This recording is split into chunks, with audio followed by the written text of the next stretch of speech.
Let's get this party started, right? Let's get this party started quickly.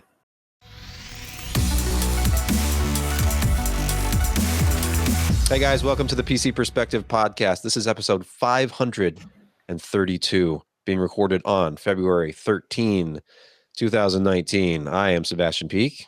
I am Jeremy Hellstrom. I'm Josh Walrath. And I'm Jim Tanis. So how was everybody's week? It was really busy, but not with like PC per stuff. It's just like life is extremely busy and my regular job is busy and our tape backups are not working. Friday. Yeah, it's bad. Your tapes are dead. Our way to record tapes just kind of died because of some strange unknown reasons and so on. It being a Dell Power Vault? Yes, it is. Yes, it is. Yeah. I used to replace ours at least 3 times a year. Sometimes the power supply, sometimes the carriage, but always something. I like the enterprise, like the inside baseball enterprise talk. Be glad you're not part of it. Yeah, I know. It's not a good team to play for. My very brief career in anything approaching that, and I did used to have to do like a daily, I had to change the tapes every day for our tape backup system, but I was in name only a network admin when I was 18 years old. From like 18 to 20, I did this for the place I worked, and it was like first level help desk kind of support and like rebooting people's computers, and I was a Novell NetWare administrator. Ooh, I did Novell for many years. I think it was NetWare 4.0. We ran it on Windows 95 workstations that were running Pentium processors. Not Pentium 2. It's all about the Pentiums. I think they might have been MMX, but I'm not sure. A lot of the workstations were like 160 megahertz Pentiums with no RAM. Like actually, they had 32 megabytes of RAM, running Windows 95 on a 10 megabit network. You know, I got to see the transition from Novell to OES, Open Enterprise System from Novell. Oh, where they went to actually they bought SUSE and then based everything off of their Linux distro, and there was some interesting things that Novell did for a long time before Windows and then Microsoft actually started doing it, like shadow copy type, self-user backups, and it was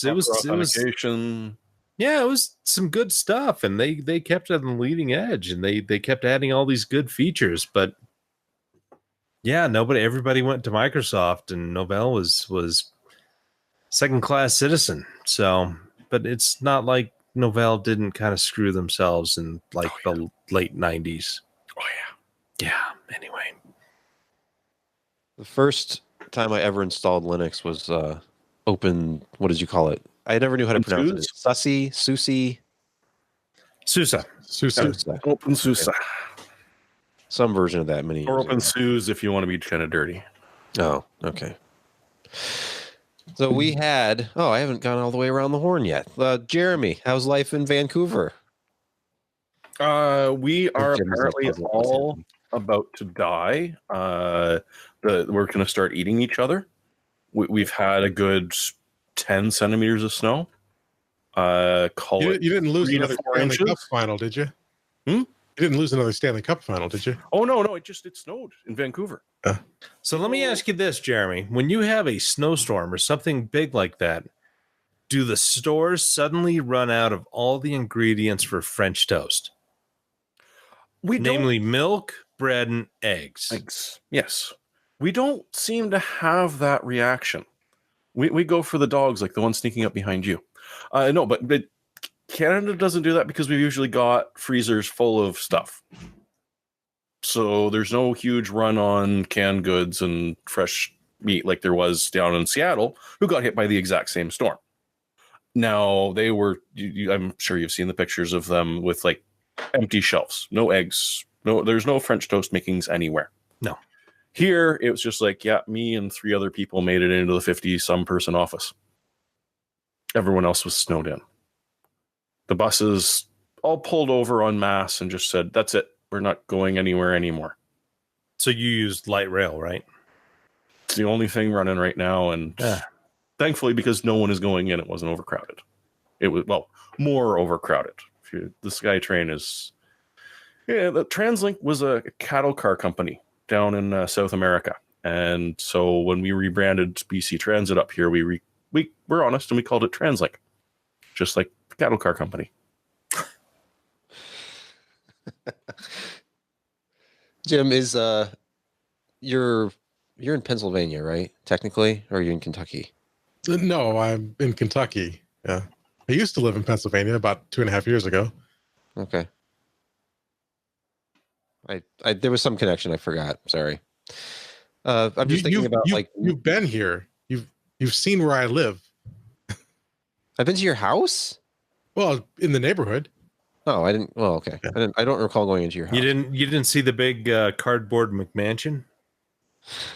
Oh, it's not quite a McMansion, but does it have a cardboard Ryan in it? It does. I live like literally a stone's throw from Ryan's house. Why does everybody live in that neighborhood over there? It's like Ryan, Alan. I felt so when I moved here, and I called Ryan to let him know I was moving here before I at that point I was just a contributor and an acquaintance of his. I moved here because I have family that lives just up the street, so that's why I picked this neighborhood. And so I sent him my address, and he sent back a map saying, he said, "Well, hi there, neighbor," and I'm in the same neighborhood, just one street over. And I felt pretty creepy, and I unintentionally creepy. I said, "Oh, that's hello." You're gross. I mean, you are the guy with makes it horrible.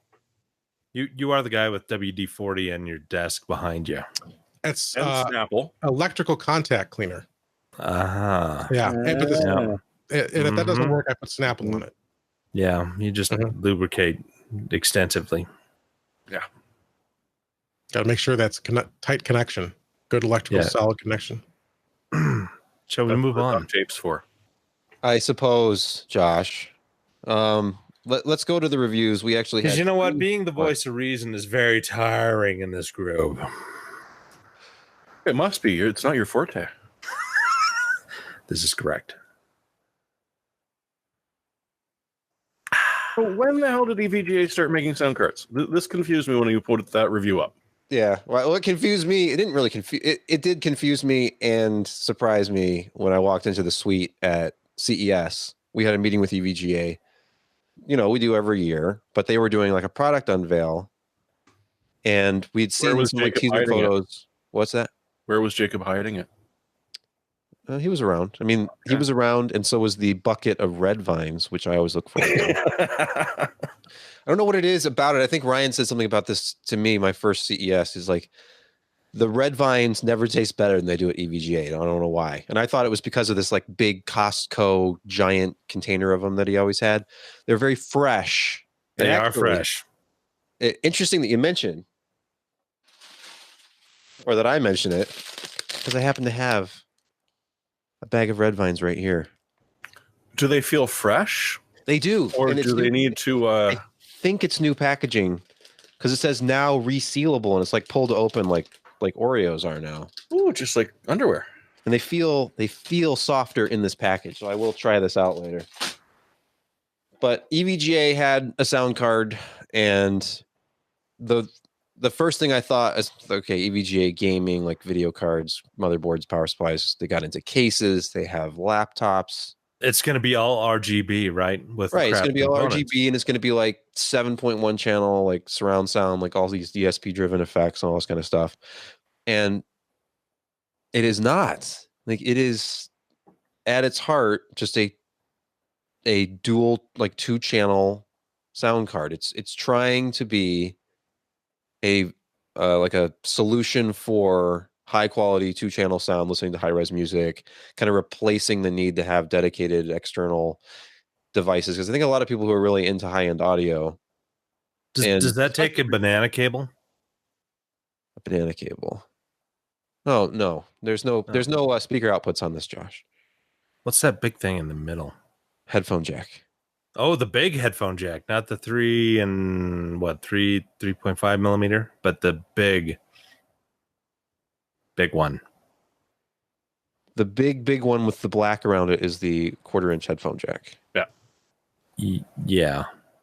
Okay, and there's also a Toslink out. Like you can pass digital sound out of this if you wanted to send sound to like your home theater receiver, like if you're using this as an HTPC and you wanted to do 5.1 surround out. But Toslink, I mean, anybody who's into this probably knows like that's very limited. Like the optical coaxial is a better connection if you want to do higher bitrate sound because you're limited to like Dolby Digital, and I'm pretty sure you cannot do uncompressed multi-channel sound. You can do like uncompressed linear PCM stereo or 2.1 channel, but I don't think you can do 5.1 uncompressed on optical. Well, it's got to be encoded, but yeah, it can, but it ends not up being like the old DVD standard was like 640 kbps per channel, which is fine. It's like double like the highest quality MP3.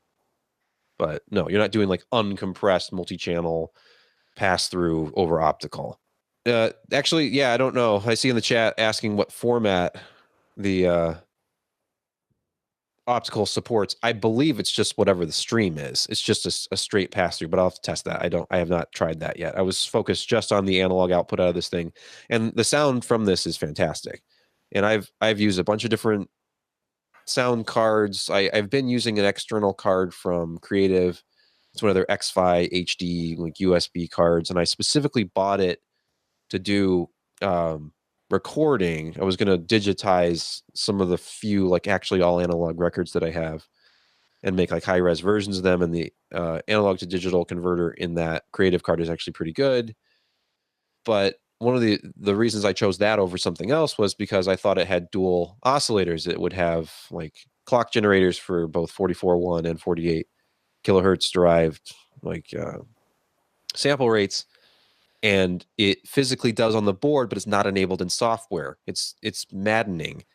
So I've seen a few of them. I know Asus makes at least like their current high-end audio cards have dual oscillators. At least one of them does, and this one does. So that was one of the things I was asking all these questions because this is like right up my alley. When I was at EVGA, I'm like the engineer from Audio Note, the UK like audiophile hi-fi component company that helped design this, was there. And basically the breakdown I got was that this is pretty much a USB 3.0 card. It's bridged to PCI Express. There's an AS Media bridge chip in here. And it's essentially a high-end external sound card for PCI Express. So it's kind of interesting. I asked them about an external version, and they were, basically, this is our first effort. That's absolutely something that we can look, that we can do with this design. But essentially, if you actually look at the product page and you look at the breakdown of the components, and I took it apart, and you can see the pictures in the review, they're using very high quality components throughout. Excuse me. I wish I could help a brother out, but this is your ears. Well, right. Yeah. I mean, we can talk about the component choices and stuff and like why some of this stuff might matter. Essentially, I can give you my breakdown was very, very, very clear, like dead silent background, extremely big dynamic range. The channel separation was outstanding. And there are terms thrown around in like audiophile circles. And if you go up there, the amount of filtering that you see in terms of the resistors you've got there, and just the components and huge caps, and you that little copper thing that separates. Do you see what I mean? The big like the S thing. Are shielded from like the actual DSP and the clock oscillators and stuff. That's ludicrous. Go ahead. No, when you look at this, like I've looked under the hood at certain smaller hi-fi components. This is far and away better than I tore down an iFi. They have iFi is a company that makes these little like aluminum external boxes that plug in via USB, and I had one of their iDSD boxes, and it was a way to. It's like an external sound card. It does the same thing that this does, except it just had like RCA out and a 1/8 inch headphone jack, and internally was not anywhere near the level of sophistication we have here or the attention to detail, the shielding, the types of capacitors and resistors that were used, everything else. And that's like a $200 product. They have a cheaper version that's $129 or $139. So when you look at pricing, which was one of the it's going to be the biggest barrier to entry for this card. I can tell you it sounds fantastic. I can tell you that because the channel separation and the signal to noise ratio and the dynamic range being so good, when you plug in a pair of headphones or you hook this up to an amplifier, a good amplifier, an easier test is still going to be headphones. What you're immediately going to hear is something that is referred to in audio circles as sound staging. You're going to hear a very wide sound stage. And when you have distinct, balanced, like very good separation between left and right channels, what you end up getting is kind of like this three-dimensional effect where when you're listening to really well recorded and mastered music, you can start to place where the different instruments or performers are coming from. And it depends on the kind of music you're listening to. You're not going to play, and if it's well recorded, you'll actually get some vertical changes. Yeah, it's like you'll start to hear things like in live music, you'll start to hear like the sound bouncing off the back of, the stage, or if they're in a big studio, you'll hear the sound bounce off the walls of the studio. Just it has enough clarity that I was hearing that better than the thing that I usually use to listen to audio on the computer, which I was $1,000 digital audio player with like a high-end Class A amplifier built in for the headphones. And one of the other terms that I don't use any of these audiophile terms in this review, but when you talk about a veiled sound, like if you think about, you have a speaker, you put like a sheet over the speaker or a blanket over the speaker and listen to it, and then you take the blanket off, it's the same sound. It's a little bit louder. Yeah, but do you taste leather, or do you smell sandalwood when you're listening to this audio? It was more of a bergamot. Bergamot root. I smelled Earl Grey tea when I was listening to music with this. Yeah. Anyway, synesthesia is not to be overrated in audio products. So enjoy while you can before the people in the white lab coats take you away. Josh, have you had much experience, or have you heard anything from AKM, the company? It used to be that you open up something like this. What's that? Not in a long time. Like, I feel like it wasn't that long ago that everything was like either a Burr Brown DAC, which I think TI had with them, or like we see these don't have swappable op amps, do they? It's all soldered in, right? Well, this is swappable op amps for the line. Wow. I remember about 10 years ago. Who was it? Oh, it was that Korean sound card company that they were one of the first to offer swappable op amps on their sound cards in analog, and it made a big difference because the stuff was just it wasn't anything great, but then I got some Burr Brown op amps and it just kind of warmed it up a little bit. So it's neat that they have the ability to be able to swap in op amps because it's a 2-channel solution, so it's not like you got to replace 4 or 5 op amps, which are $3 a piece for high-end stuff, $4 maybe. I remember when Gigabyte did that for a bit on their motherboards. It went away, but some of their killer ones from that very memorable CES, we had to go and visit the Gigabyte.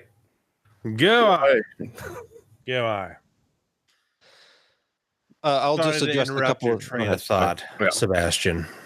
Well, I was going to address a couple of things I'm looking at in the chat here, where one of them, well, first of all, yes, because this is PCIe bridged, it's actually a USB device. The power that it's using is just coming from the SATA port in the back, so you actually do have to use like a SATA connector to provide power for this thing.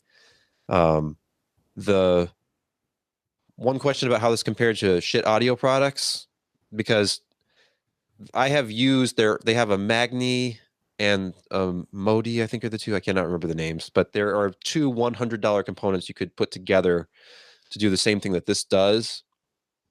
I do not believe their $100 DAC has the ability to do native DSD. If you care about that, most things in that price range under $200 are just doing like linear PCM stuff, which is fine. But their headphone amplifier, which I think is on, it's either 3rd or 4th generation now. When I had it, it was like 2nd generation, and it was okay. I ended up selling it because depending on the headphones, like everything changes based on the load. But I thought it sounded a little grainy when it was turned up louder, if that makes any sense. Grainy being like, I don't know if I was actually hearing something, but the harder I drove it to turn up my headphones, the more it sounded like a little brittle or something.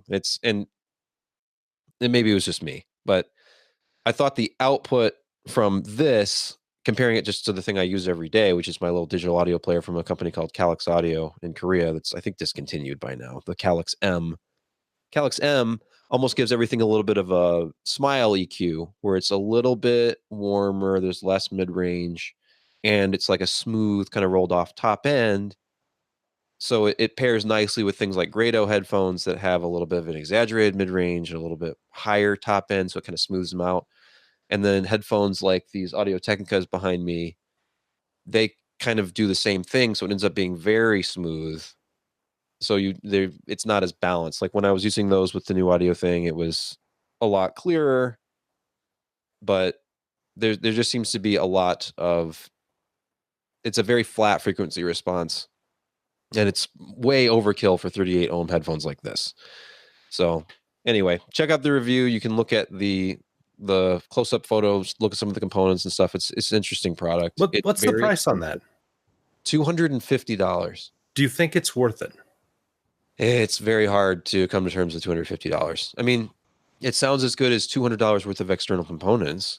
The price is $199 if you're an EVGA Elite member. I have to think the price on this will come down. I thought it was a little odd that they were offering it for $199 for their Elite members and $249 to the public when this is their first audio product. I think if you're introducing something in a completely new arena to the public, that you would want to price it a little bit more aggressively, maybe gain some market share, some mind share. Because at this price, it's just this sort of elite audio card that is far more expensive. If you look on Amazon right now at sound cards, you go up to $100, maybe $150. Like this is in a different stratosphere and pricing. So I think it's expensive. I have a hard time reconciling myself to the price. I think it's a more compelling product at $200, but it requires you to be like really into 2-channel audio. So Do you you remember have to have really good headphones. You have to have a good Go ahead, Jim. amplifier. It's wasted to do this with to use this card with cheap headphones or a cheap amplifier in your desk. What is the because the only other high-end sound card I've ever bought was an Asus Zonar X, or it was probably about 8 years ago, and it was their top of the line card back then. And I remember I paid almost $300 for it. Is there? And I think they still have it. If it's not that one, they have something in that family still on the market. Do anybody know off the top of their head what the price range of that is? Because I thought for sure it was well over $200. I know they have some stuff that includes like an external control. Yeah, because I've had a couple of Asus Zonars, and they've gone anywhere from $60 up to about $210. The 210 one was probably one of the first HDMI audio that utilized the it was the 8832. I can't remember. It was the C Media chip that they then kind of bought and rebranded the as Media 100 or AM 100. The details escape me, but they were good cards. But the big thing that they did is they were able to encode digital audio at DTS type specifications, and so you got multi-channel surround, and it was aimed at gaming, and they had all kinds of gaming stuff, and it was still really solid hardware for basic audio stuff as well. But it was kind of the niche for it. It was more of a successor to the high-end creative sound cards rather than really going for audiophile guys. Yeah, and they have those in their line. The one I'm thinking of, I found here, it's the Asus Essence STX2. And again, I don't know if it was this specific model, but this was in that family I had, and it's a high-end stereo card, replaceable op amps, really good signal to noise ratio, and it's priced right now MSRP at $259.99. So it's, again, I don't know how big that market is and how many people EVGA is going to be able to capture who would otherwise be shopping at that price, but. Hey, I've got to ask you this, Sebastian. Did you ever purchase one of those inexpensive NV32 based cards that had the Wolfson? Oh, DAX? Do you remember those? It was VIA released that NV chip.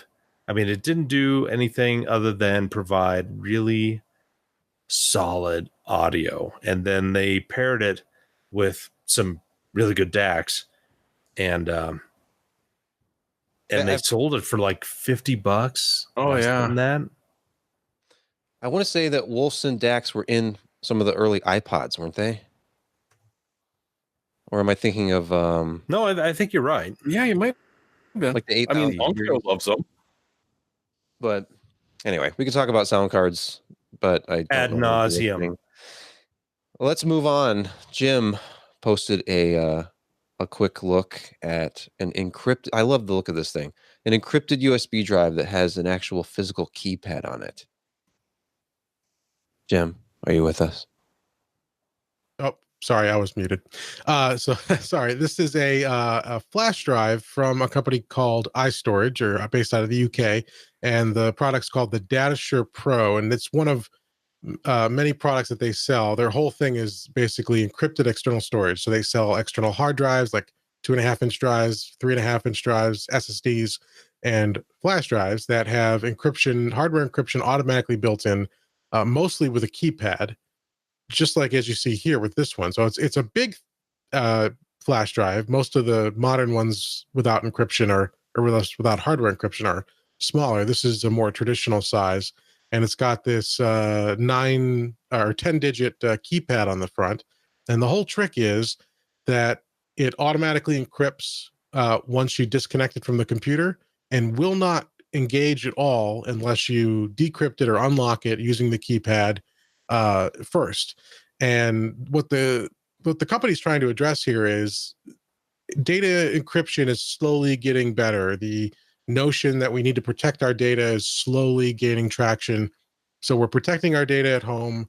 We're using encrypted cloud storage, but there's this huge gap or this huge vulnerability where the somebody in marketing or in recruitment at a company gets a bunch of W-2 forms, puts them on a floppy drive, and they're going to take them to HR, and they leave it at a coffee shop, or their bag gets stolen at the airport or something, and they're just unencrypted on that drive. Now, you can encrypt. You can use software encryption to encrypt files to any storage medium, but people don't think about that. It also leads to a situation where you've encrypted something. Let's say you want to take some documents to a photo printer, and you want to encrypt them just in case. Your photo printers, at the CVS isn't going to be able to decrypt those files. And so using something like this, you get automatic protection without having to think about it. And once you've unlocked it through the buttons on the device, it presents itself as a completely unencrypted device to whatever you plug into. There's no software you have to run. There's no passwords you have to enter on the computer, as long as you remember your PIN. So it's a nice solution in that regard. There are some downsides, though. It's pricey, first of all. This is like $125 for a 32 gig capacity, so significantly more expensive than non-encrypted counterparts. It's big, so it kind of sticks out of the port. And if, a lot of laptops or desktops, it's going to be sticking out there, and there's a good chance you can kind of hit it and cause some tension that could damage the port or the drive. It's also, those buttons are small. I mean, it's a big flash drive, but it's still a flash drive, so it's still pretty small, and you're cramming a lot of buttons on there. And the way it works to unlock it is you hit the key button, you have to enter your PIN, which has to be a minimum of 7 digits. It can be 7 to 15 digits. And then you have to hit the key button again to unlock it. So you've got to press a minimum of 9 buttons within 10 seconds. And that can be tricky, especially for, like, let's say you want to get a product like this for your CFO or again your HR leader. They're generally not, they might be older, they might be less technically savvy, they might not have the dexterity. If you're disabled in any way and can't use your hands quickly, this is a non-starter. A very polite way of putting it, and it's got to be plugged into a USB port when you do this too, right? Oh no, that's the thing. So it's got a battery. God, thank God. Yes, it would be impossible if you have to have plug. So it does have a battery, and the battery lasts about a month, they say, and we didn't have it for long enough to really try it, but it never ran out of battery. But if it does run out of battery, you plug it into any powered USB port, let it charge for a few minutes, and then you can take it off and do the unlock. When you're plugged in that first time, it obviously won't connect to data, but you'll at least get the power that way. So you don't have to worry about that.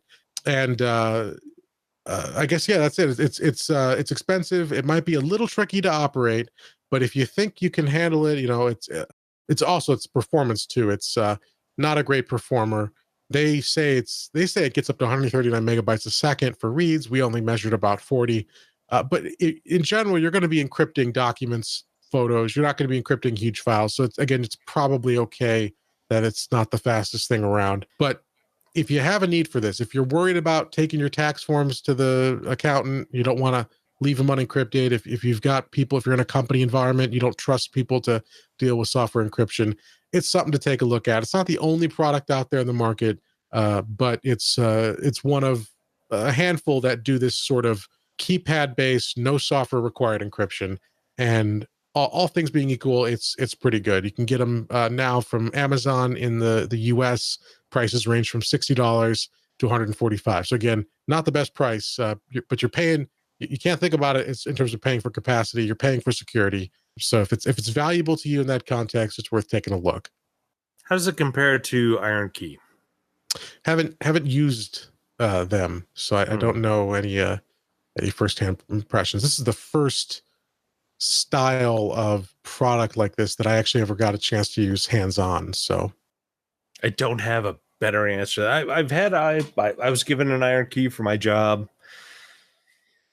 3 years ago, and it's all kind of software based. You got to install the Iron Key software, and you got to make sure you remember your code and password. Otherwise, you just reformat the whole damn thing. But the price was high and the performance was low. Yeah, the perfect combination. Okay, real quick, we'll look at the Pulsefire Core. This is a HyperX mouse I took a look at last week. And just to give you the basics, this is it sits at the $40 price point. That's the full MSRP.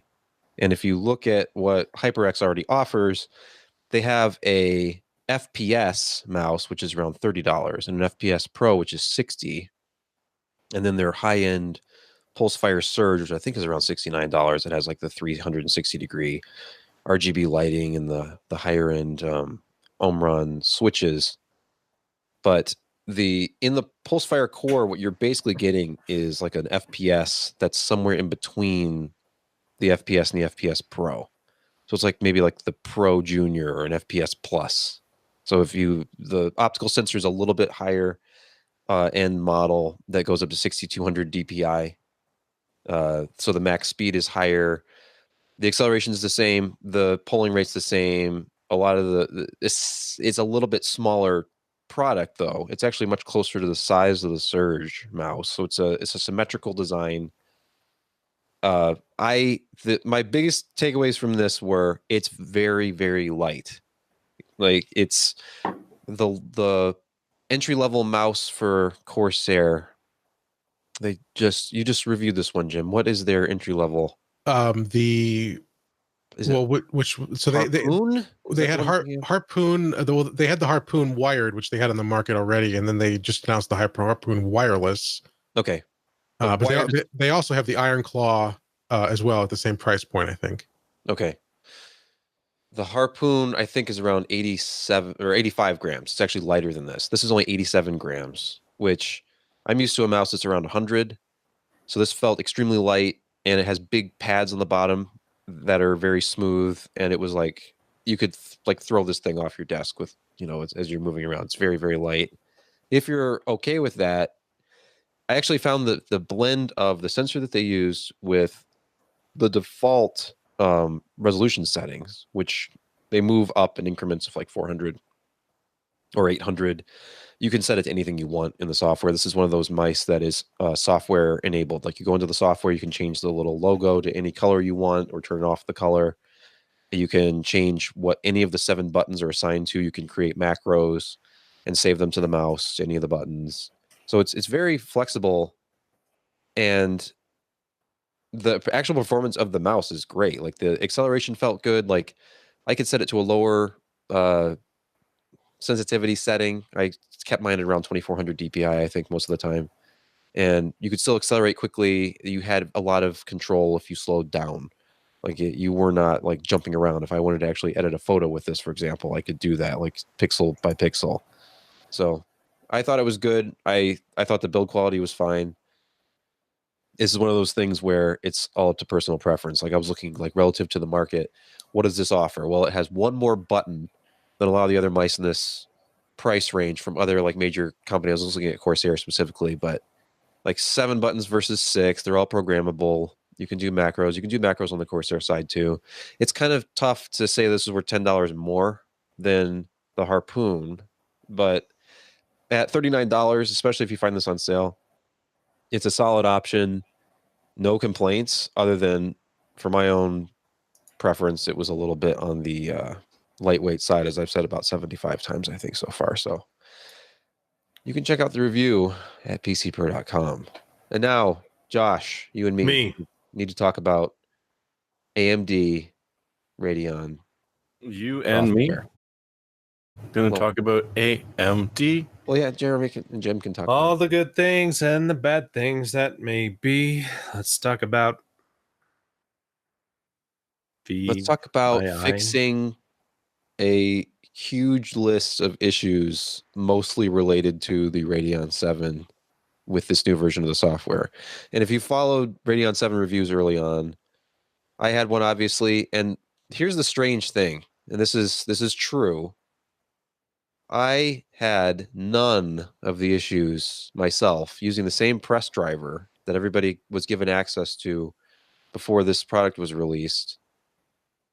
I saw like Jay's 2 cents and Gamers Nexus, like Steve over there was complaining about like crashing and like crashing the desktop, all sorts of issues that got to the point with Jay that apparently AMD had sent him a replacement card that did not arrive in time for him to finish his review before the embargo. But I had none of those issues. So I wonder if it was just the particular mix of games that I used. Also, the fact that I'm a build behind on Windows 10, and I intentionally run all of my tests offline. I have a dedicated GPU test bed that is 100% offline. It's not connected to anything, not on my network at all. And it's running Windows 10 for build 1803, not 1809. And I just manually like clean out the previous version of the driver. I use the DDU driver uninstaller thing, and then install the newest version of the driver, and then I do all my testing. So when the press driver came in, I uninstalled the old AMD driver, put in the new one, installed the Radeon 7, and went from there. 0 issues. However, there have been just tons of issues reported with the original driver for this card. The original release driver for this card still had issues.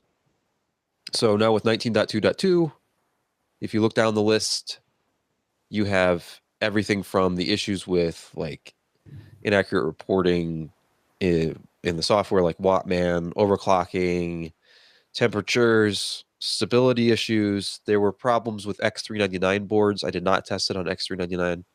So that apparently has been addressed. I imagine You mean you don't have a Threadripper set up right there? I can see one over here. There's actually no memory in it right now, but yes, I mean, that's something that I am getting into because I need to do some CPU testing just in general. I can't imagine I'll go through this whole year without any CPUs to benchmark, but the state of the driver apparently is it's getting better, but this is kind of like where the release of the driver probably should have been on day one. Although honestly, there's so little availability with this card that by the time people actually get their hands on one, this driver is going to be available anyway. It was released today. What, you can actually buy these cards?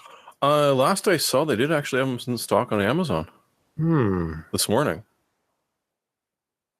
Really? I know there's one from a third-party seller. I was seeing them for like $1,100. AMD.com had them in stock yesterday. I tweeted that out. It was on their homepage. If you just went to AMD.com, it was just like buy now, and I clicked on buy now, and it took me to like a cart, and it had it in the cart available for shipping. Crap. So yeah, this morning it was decent. Now it is $1,200, and there's one. Yeah. So they still do seem to be in very limited supply. They've never come out and talked about the actual production numbers. There were rumors that it was only 5,000 pieces total. I think they sold more than that. Yeah, I would hope so. I think it's maybe 10K worldwide. No, I'm serious. I mean, it's still a pretty good chunk. Crying and laughing, Josh. Yeah, it's crying and laughing. It's an exclusive club, these Radeon 7 owners.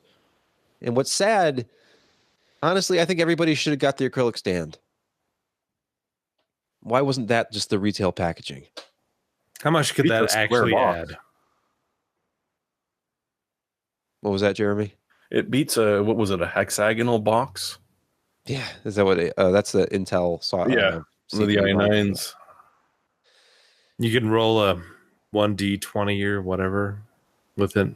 Come on, D&D nerds, I'm trying to remember the name of the shape. To roll a 1D20.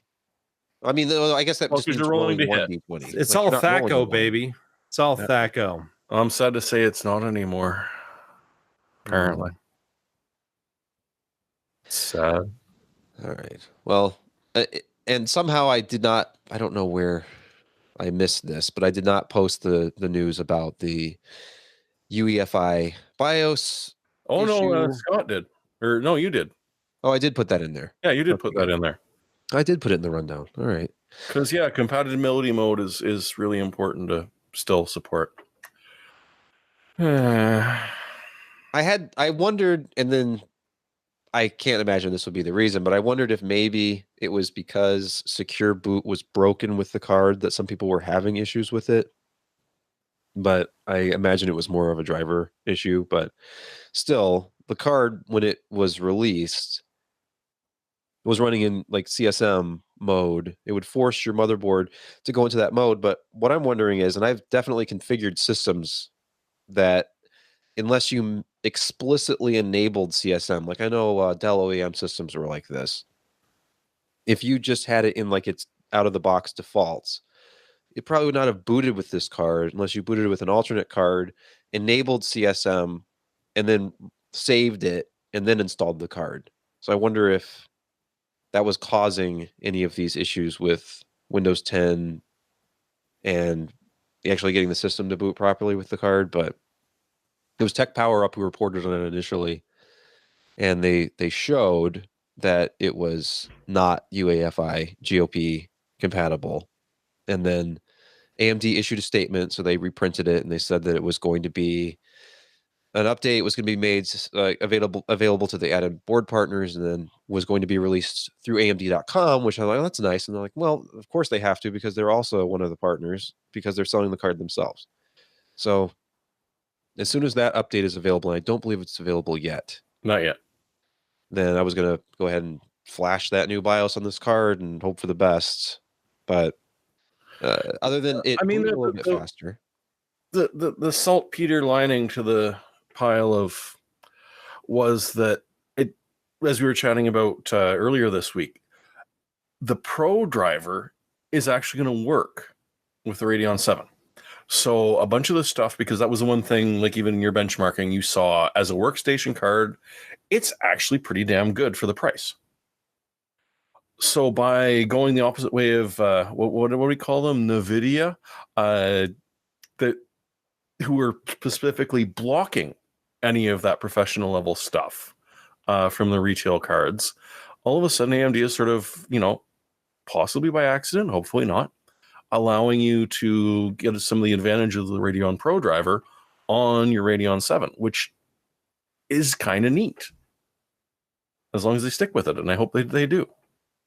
It kind of hurts their current professional line of cards, which hasn't really been refreshed yet. But it gives you a reason to buy it, other than the gaming performance that we all know where it sits on the charts.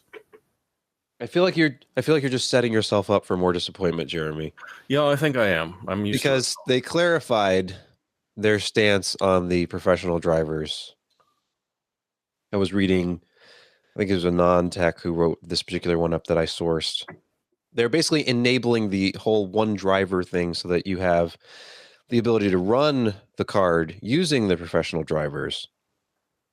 However, the workstation optimizations and certifications and feature set are not enabled when using the Radeon graphics cards, including the Radeon 7. Okay. So you don't gain anything running the Pro drivers. You're just able to use the card while running the Pro drivers.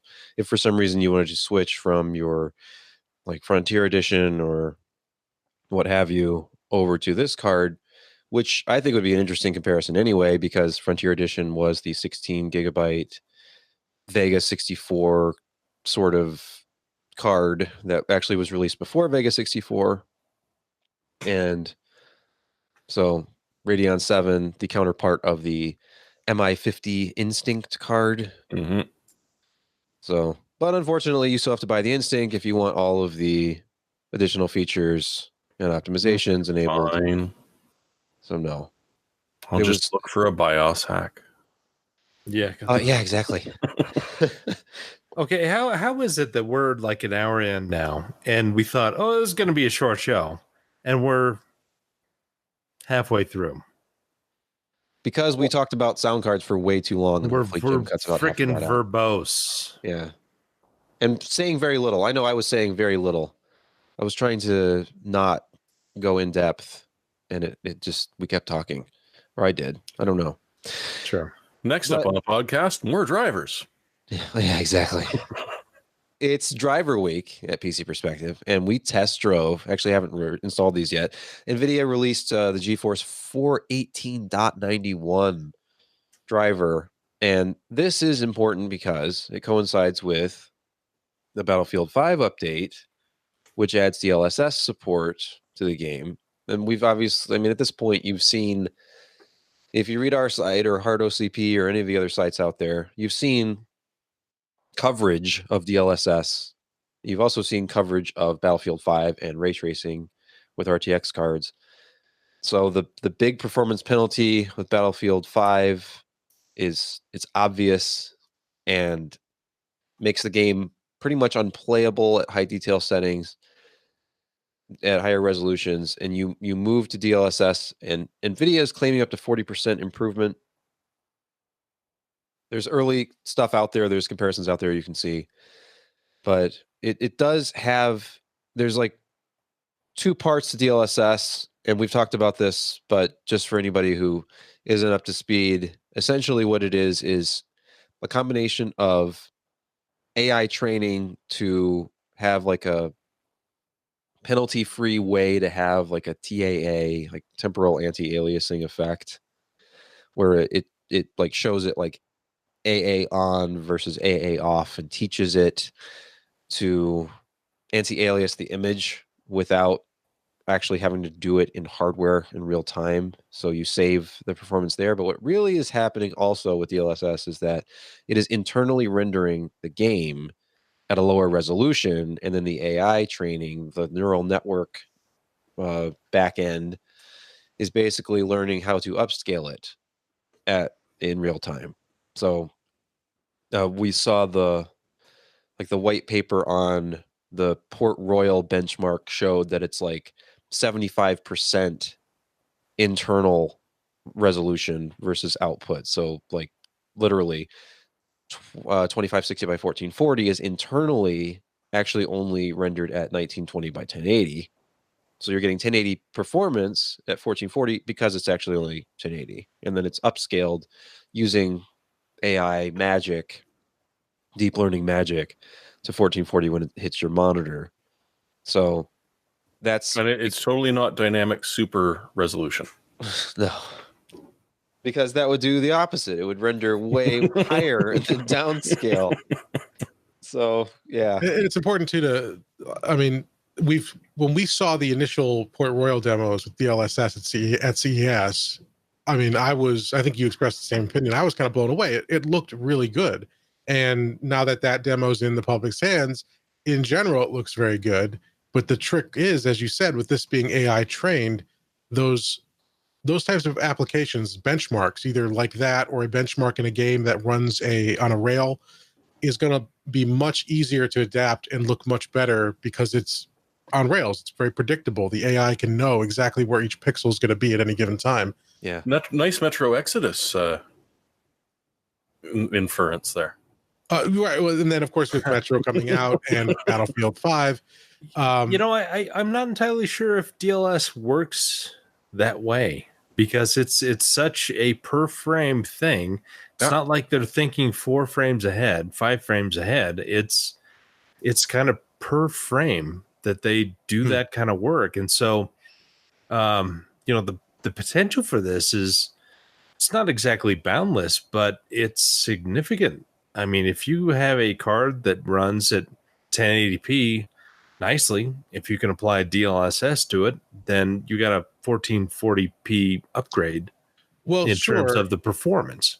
But the thing is, though, and again, maybe you're right too, because I'm not a technical expert in terms of the inner workings of the GPU, but the Port Royal benchmark looked much better relative to its DLSS off counterpart than what we've seen thus far in Battlefield and Metro. Or I guess Battlefield just thus far is what I've seen in terms of like raw, like real world gameplay. Because in Battlefield, it doesn't look very good at all. In fact, it looks worse. The DLSS benchmark to me to my eyes looked better in Port Royal. It looks worse in the Battlefield stuff I've seen, and the performance benefit is significantly smaller between that and traditional anti-aliasing. So I don't know. Maybe there is something else going on there, but you absolutely could be correct because we don't know the algorithms behind it all. We don't know how much the the machine learning is actually doing in the background and what they're doing at the NVIDIA servers, that they're compiling this stuff and getting kind of the little roadmap on how to make crap look better through machine learning. So it's going to be an interesting 6 to 8 months where we see more titles being rolled out with this and get to really compare and contrast screenshots of, full regular non-DLSS resolutions versus this stuff. Mm-hmm. So you could be onto something there. Well, I'm sorry, go ahead. No, you, Jim. My impression, like the messaging I've heard from multiple locations is it's going to get better over time. So how exactly that happens, how long it takes, and to what extent it gets better, I guess is what I'm interested in. Right, of course. What the hell does that mean? Well, it means that it learns. It gets better at making it look better. Yes. You are contributing to Skynet. Congratulations. Probably. But go ahead. That was it. Hey, you know what? If they're willing to kill off the vast majority of humanity for me to get better graphics, I'm all for that. What I was going to add is that when you actually, Josh, you brought up screenshots, like looking at screenshots. That's the problem, because in motion, this looks fine. I mean, I will say, like, side by side in motion, Port Royal looked a little bit better with DLSS, and I think that's because of the edge detection, because we weren't seeing an overall softer image. We were seeing an image that still had the sharp edges to the objects on the screen. And so side by side, the thought was, oh, it's sharper. It looks sharper. So the issue with some of the more complex games, and if you look at, I linked in the news post about this, Tom's Hardware had like a lot of outlets that cover games, they had pre-release copy of the game of the new Metro game. So they were doing side-by-side comparisons, like screenshots, DLSS off versus on, and showing like the reduction overall like image clarity with DLSS enabled, which does seem to suggest that it is a lower resolution image. They said it was softer. So it's like the opposite. It's like, well, with DLSS on, the image actually looks less sharp. So that's supposed to be improving with time, as you know, we just mentioned the whole like it gets better at a particular game through training, and then it looks better. But even though like it was about 50% boost with Port Royal with DLSS versus RTX. Then with Battlefield 5, it's about 40 or up to 40. With the new Metro Exodus game, they're only saying up to 30. Yeah. And then if you believe Tom's Hardware, they're saying that it actually has degraded image quality. So I think it's going to be kind of like a game by game thing, whether you want to enable it or not, whether you notice it or not. I know Scott on our staff, he had looked at Port Royal frames and was kind of pointing out some aberrations that he found. It really depends on how much you're scrutinizing it and whether you're looking at it in motion or whether you're looking at screenshots too. So it's hard to analyze this like from static screenshots because some of them are going to look noticeably worse, but it looks surprisingly good considering, like, especially in Port Royal where we actually have the numbers from the technical manual, it's being rendered anywhere from like 67 to 75% of the output resolution internally, and then basically upscaled through DLSS.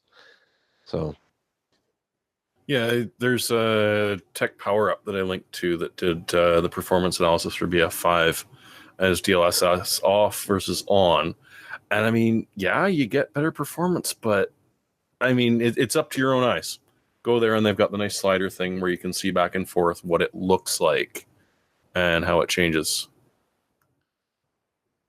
I posted it in the chat, sorry. There you go. And the nice thing is that these ones actually let you scroll in so you can get a good close-up look at it. So I'm not convinced it makes a huge visual quality difference, although fuller eyes and all. But the fact that it is giving you a boost in performance, you know, that's not bad. I like boosts in performance for free. And not every game that uses ray tracing is using it the same way or to the same extent. That was another thing that kind of came out of this when I was researching. Oh, God, yeah. Because Battlefield uses it for reflections. Metro Exodus is going to be using it for global illumination, like actual sunlight, how it interacts with objects. Like one of the things they showed was like a room, how the room was illuminated through light coming in, like cracks in the wall and the window that was open, and the difference between like ray tracing on versus off was very subtle. You had to actually look at it and you're like, oh, okay, I can see that. It's like there's more like defined shadows and things, so it makes more sense if you're like trying to hide in the shadows, I guess. But it's pretty subtle. Like it's the kind of thing where you're looking at a freeze frame and then you're having to study it to see the difference. So it's hard to sell this as being like a game changer when it requires this level of scrutiny and there's a performance penalty or a possible visual fidelity penalty associated with it. But it looks like it's going to depend on the game and how well trained the system was for that game. Jeremy, switching gears here, let's talk about enterprise a little bit. Well, as it relates to the internal use of outdated browsers for, you know, web apps. And I will say the last place I worked was still using a very old version of Internet Explorer for their internal web app thing. But we still are as well. And to be perfectly honest, there are occasions when SharePoint will stain the sheets if you're using Edge as opposed to IE11. But it just, having followed this for so long, we've gone from antitrust suits where there's no way in hell Microsoft is allowed to make their web browser integral to their operating system. They have to be separate in some way. And Microsoft, with more money than some countries, fighting it tooth and nail, to them saying, actually, you know what? If you're still using IE11 as a compatibility solution, you should stop. It is such an absolute reversal from the decades of fighting that have been going on that it's just utterly amazing. To say that I was floored when I read this is a bit of an understatement, even after knowing that they're already moving towards Chromium to base their new Edge off of. I just don't know what's going on in this world anymore. But is SharePoint going to work perfectly on Chromium? Like, what is their alternative for people? Well, on Chrome right now. Okay. It works okay, but then it has weird intermittent problems. I keep telling people to keep testing it because I know that in the foreseeable future, I'm going to be supporting a version of Edge which is based on Chromium. On the plus side, Microsoft's probably going to be nicer about it. That they're not going to be like, well, you're using a competitor, so we're just going to mess around with you a little bit here. Nothing that's not enough of a pattern that you can actually trace it back to us, but we'll mess around with you a little bit.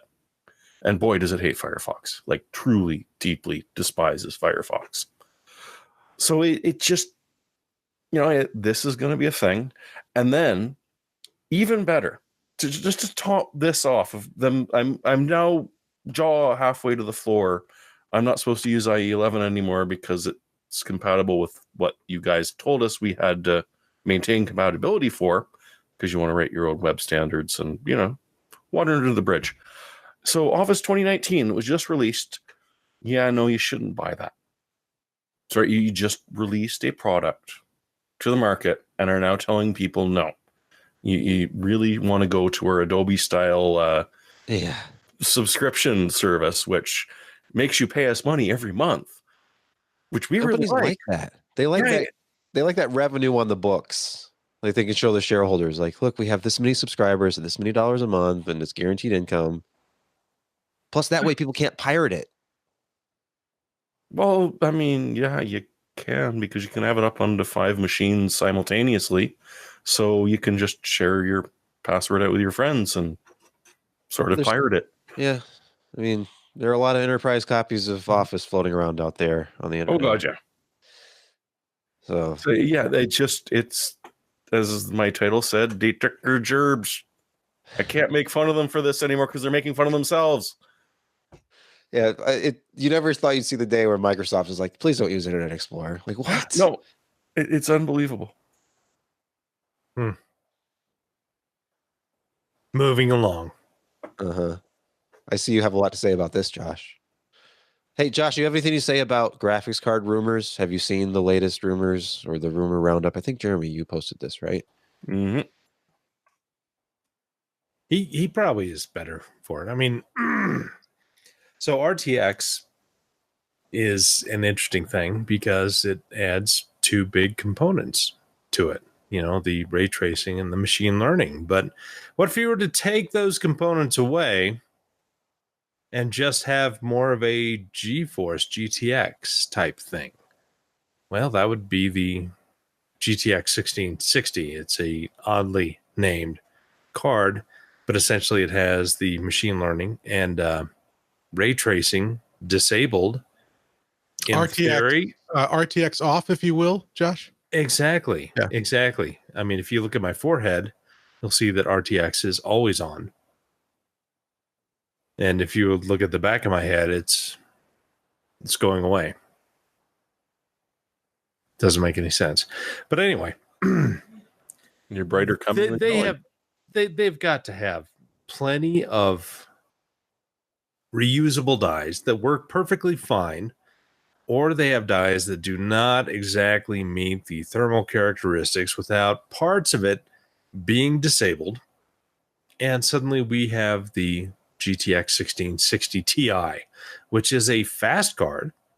I mean, we're talking 1060 Ti, 1070 Ti type performance. That is a, kind of recovered RTX. What is it? 104, 106? Not RTX, but T Touring 106 dies. You're not helping me out here, guys. Anyway. No, sorry, I was typing at the crowd. Oh, sure you were. But anyway, it's RTX in terms of just throughput, it is very efficient. If you totally ignore machine learning and RTX stuff, the performance per watt is really kind of impressive. It's a good jump up from the previous 10 series. And so they're getting these dies. They're making something that works well. It's going to be probably less than $300, if only like $1. So, but you can see where this is going to fit in, and NVIDIA is making a little bit more money from these recovered die. How many of which we don't know, because they probably, to fulfill demand, are going to disable perfectly fine RTX cores to do this. But it's an interesting. And the modders are going to love that if they can figure out which lines that happens on. No, this is going to be physical. Fuses being burned, and you're not going to be able to. At least we hope so. Yeah. Or not. Hey, we'll get the pencil out again like we used to in the old days. If only. Yeah, but I mean, this is going to be what everyone was screaming about when the 2060 came out. 2060 is too expensive. It's not a mid-range card. What in the hell are you doing? I have a feeling this is going to sit where, people expected the 2060 to sit as far as pricing goes. You save a bit of money because you're not getting some of the special effects that you are with the RTX, but at the same time, you're getting what looks like a bump from the old 1060. Is it going to be worth upgrading if you've got a 1060? Yeah, maybe not. But especially with the lack of the RTX and stuff. But if you're 2 generations back, this might be a more attractive one. And I hate to say it, but AMD doesn't have anything sitting in that price point to compare. That's a good point. That's the thing where when around CES time, when they were granting interviews, when Lisa Su and Mark Papermaster were talking to the press, and there was, I think it was Papermaster who said that, yes, we are refreshing the entire lineup this year. My question is this all going to be like second generation Vega based refresh, or are we actually going to be refreshing like the RX series cards again? Will we go from 500 to 600 and just have like, I have no idea if they would be moving those to 7 nanometer. I feel like 7 nanometer is pretty limited space currently. I don't think they're doing large scale production, if the supply of Radeon 7 is any indication of that so far. Plus they have, some CPUs to release this year at 7 nanometer. So TSMC is the only player in that space.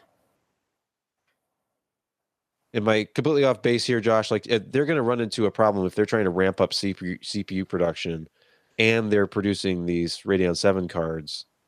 They're just at 7 nanometer. How large scale do you think the production is so far? I think Navi, their issues are more in design rather than production. Yeah. TSMC, they're booked with 7 nanometer. Whether it's their lower performance versus their higher performance stuff, they are booked. But yeah, I think with Navi, it's more of a design issue. Vega, the Vega 20, the 7 nanometer part, I think their issue with that is the production of the entire module. Because you've got a big interposer, you've got 4 stacks of HBM2 memory, which is still not inexpensive. And when you put all that together, I mean, Vega 7 is, it's an enterprise version card that they're selling for $800. Yeah. And it's just, I don't think it's so much the 7 nanometer production that's holding them back. I think it's the overall product. I mean, that is a lot of money in terms of just HBM, which still is not mass produced. You got an interposer, which throws another wrench into things when it comes to, actually building a part that you've got to space everything nicely. You've got a big piece of silicon that silicon that you still have to etch and do all these things to. I mean, it's expensive, and it's not mass market yet, as we have seen for the past 4 years since Fury was released. 3 years. It's almost 4 in between there. Yeah, almost 4. Yeah. It's nuts. I wish that I had a better answer. I wish that I had better news for people, but it looks like Navi, which relies on regular GDDR6, from what we hear about, the design is the issue, not the fabrication on 7 nanometer.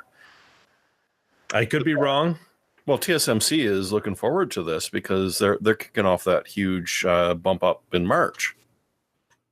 Yeah, but EUV is different process for them.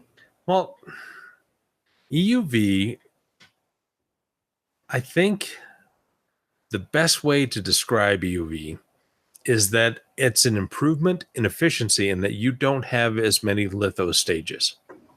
True. But you're not going to gain really any performance from the actual materials and the way they deposit and the metals and all that stuff. I mean, no, absolutely. No, I'm thinking more volume, like the ability to produce chips at a volume.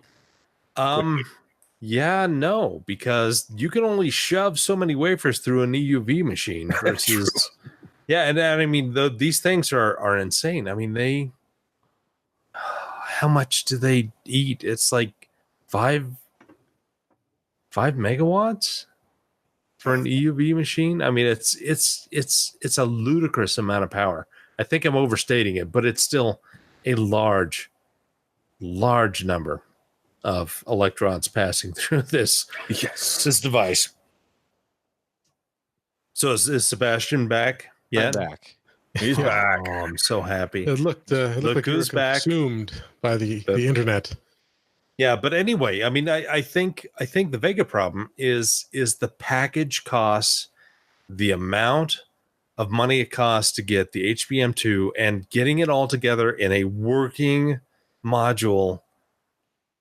It's a lot harder than we had originally thought some 4 or 5 years ago when we first heard about interposers, HBM memory, all this stuff. When we called it PFM. Pure freaking magic. Yeah, it pretty much is. It really is. Real quick on the 1660 again. If assuming that name is true, and I think we've seen enough leaks now, we can assume it is. What do you guys know. think? Are you allowed to say anything about it? I don't know anything about it. Okay. What do you guys think about the name 1660? Why 1660 Ti? Is there any indication or any thoughts on that? Well, the 2 stands for RTX. I'm sorry? The 2 stands for an RTX card. The 2. Yeah, Like so it's not a 2660. Yeah. Why didn't they call this the 1160? Well, right. That's what I'm getting at. Why 1660? It doesn't make much sense. No. Yeah, I'm not saying they should have used a 2. I'm just saying, like, why go from 10 series to 16 series or 6 if it is going to be a series? It's 10% better, roughly. Pretty much. Well, okay. All right. 11 is too small. 19 is too big. Yeah. Let's go for 16. Okay, cool. That name, like the first leaks that we first were seeing, what was it? It's been weeks now of seeing all these different. No, when I first saw that name, I thought it was a joke. It's puzzling. I would love it if they went back to adding like the model after the series. So like the 8800 GT, GTS, GTX. There could have been a 2060 RTX and a 2060 GTX, and you'd buy the RTX to be a little bit more, and you'd have the ability to run the DLSS and ray tracing stuff. And with the GTX, you'd save money, but you'd lose out on that, and you could decide for yourself if it was worth the extra money. So instead, we're going to have, it looks like anyway, a completely different naming scheme if this is true. But I guess that makes sense because that way it would be easier to differentiate them if you were shopping. If you see one 20 series card versus another, but who knows? I think that's all we had. We've gone on quite a while on a week where we talked about drivers quite a bit. Does anyone have a pick of the week? Yeah. Josh, do you have a pick? Who else has a pick? I've got one. Jeremy does, but he's before me. Yeah. All right. It's simply the reason that 3D printers exist. Because who literally could live their life without a palm-sized Gatling elastic gun? If you scroll down, there's a video. It is just truly ridiculously silly. This video is titled "Looming Terror." Like braces elastics. It's the tiny elastics for braces and that. Oh my god! Come on, it's motorized. Man, it doesn't look that powerful. It's having a hard time knocking over those plastic cups. Nice. That means I was going to say that could be very painful, but what it was doing those plastic cups did not look painful. Just shoot your eye out, kid. Well, that's the thing. You can't. You could probably do some damage with a rubber band straight to the cornea. Well, I mean, you're all natural 20, but honestly, and I mean, it holds a lot of elastics. So if someone's bugging you at your desk, you just start firing at them, and HR can't really complain that much because you're not hurting them. It's a great pick. All right, we're on to me. 1 terabyte drives for under $150, and they're fast. Yeah, it's sad. It's not NVMe, but I don't care. It's 1 terabyte. Well, that's my cold storage now. Yeah, it's a beautiful thing. I remember back in 10 gigabyte drives, I thought they were big. Diamond Max. Yeah. Oh, Mac Store. Mac Store. Big. And they had one of the first, really affordable ones now. Samsung, they're probably going to be around a lot longer than Mac Store. But yeah, the 860 Evo is a quick drive for what you get. 1 terabyte for under $150. It's good stuff. That is a great deal. But are we no, let me see here. That's how much is that per gigabyte? No, it's not 10 cents. No. 14.799 cents per gigabyte. You're more or less correct on that math. Yeah. Yeah. That is not 10 cents per gigabyte, Josh. I don't care. It's still good for this point in time. And Ryan's Law don't stand around here no more. Whose law? What? Left town. Well, I got to say, I've been having Police Quest nightmares since we started this podcast. Thank you, Jim. Oh, that took a long time to beat. But it was worth it, though. Yeah, kind of. I also have a copy here of Dvorak Teaches Typing. Oh, I don't know if you can see it over there. It is. It is completely unrelated to the Dvorak keyboard layout. John C. Dvorak Teaches Typing. It's like from 1994. So if you want to learn typing and get yelled at by an asshole, I mean a lovable asshole, but an asshole. What about Mavis Beacon? Well, but Mavis Beacon isn't a real person. Yeah. She's not? No. Did you see the LGR video expose on that, John? Yeah. No, I did not. She was a model who was hired to just be like to pose for the cover of a game. Wow. Not really a game. Mavis. So my first love back in the She's a early real 90s. person. I mean, you could probably still hook up with her if you tried hard enough. Maybe not. Jim, did you have a pick this week or no? I know you were a late comer. I didn't. I'll pick, since I had dinner with Tim Robbins tonight. Well, I had dinner in the same restaurant that Tim Robbins was in, so I'm going to say I had dinner with Tim Robbins. His handler wouldn't let me near him, but I'm going to recommend Top Gun, because everyone thinks of Merlin from Top Gun when you think of Tim Robbins. Sequel coming out? Yeah, Mavericks, the movie Maverick, the sequel. I don't know. It could be a disaster, but that's in production now. I think it's coming out later this year, maybe next year. Sounds like a highway to the danger zone to me. Are they going to get Loggins back for the soundtrack, do you think? He's still with us? I mean, is he going to... They're going to be able to get... we lost so many musicians over the last couple of years. I'm not sure he's actually still with us. Actually, yeah, that's true. He owns a travel agency with Eddie Rabbit. Perfect. They got 2 tickets to the danger zone. Yep.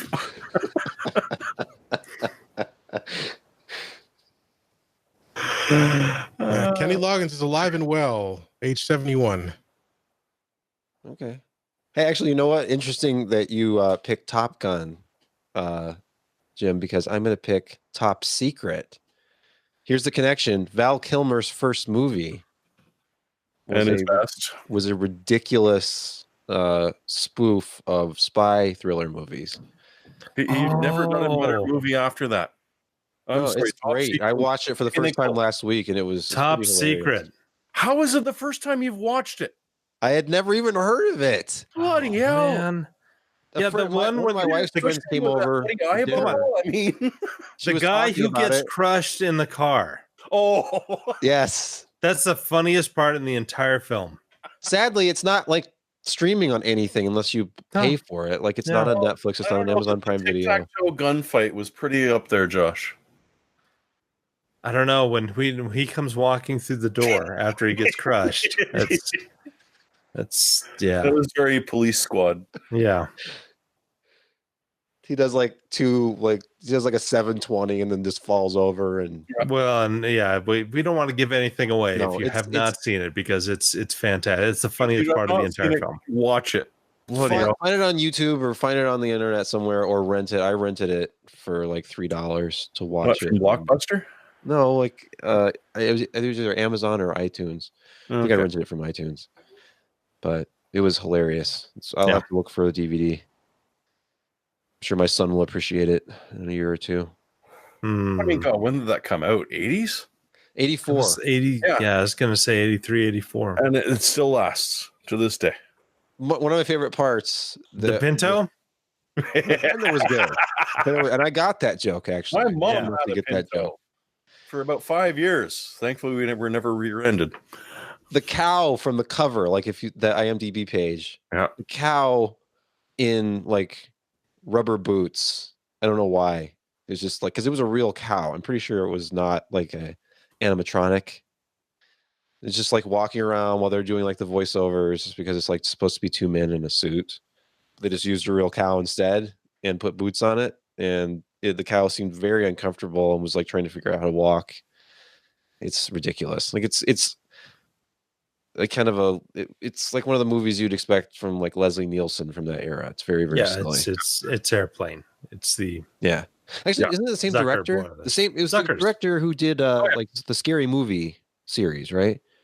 It's the Zucker brothers, Jerry and Jerry and another brother. It's worth watching just for the opening musical sequence, which is a parody of a Beach Boys song, but I will not spoil it for you. Anyway. All right. So if nobody has anything else, this closes out another week of the PC Perspective podcast. You can visit us at pcper.com. You can follow Josh on Twitter. Josh D. Walrath. Yeah, don't forget the D. Josh D. Well, not as important as Ken's D, but no. Oh. Anyway, Jim, do you have anything else? No, I got nothing. You got nothing except you had dinner with Tim Robbins. That's right. Yeah, highlight of my life. we will see you kicked out of guys. I almost shared a urinal with Elvis Costello. I mean, we've all had our encounters. I haven't. Not that I There's can time remember. yet. No, that's true. All right. Well, Hey, I grew up with Dick Cheney. True. he was like a neighbor of yours. My dad worked on his re-election campaigns, and so he'd often come to our house when he was just a Wyoming rep. Yeah, he's a nice guy. Okay. He may shoot his lawyer friends, but he's a nice guy. Shoot him in the face. Shoot him in the face, not just shoot him. We all know the first step with the lawyers. I mean, Yeah, I can't disagree with that decision. no. So if there is nothing else, I will put a cap on this one. This was the PC Perspective podcast, and we will see you all next week.